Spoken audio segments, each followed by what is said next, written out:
everyone, this is Olivia. Welcome to my class. Here is how to make cleansing oil at home. This is the important thing we need to do before start product making and make sure all cleans.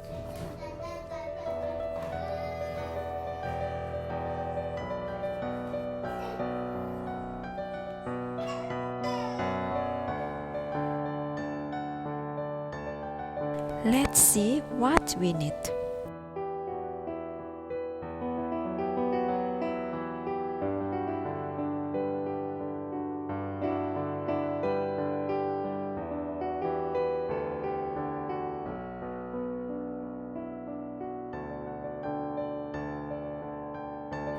I use my homemade castle soap, which made from 100% extra virgin olive oil.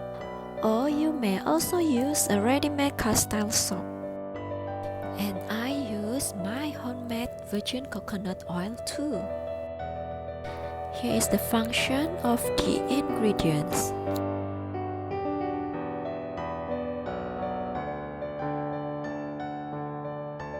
I choose lemon pure essential oil, but you can choose other essential oil according to the benefit that you want. Here is how to calculate the ingredient and make sure calculate correctly.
I hope you enjoy my class and follow me on YouTube, Instagram, and FB.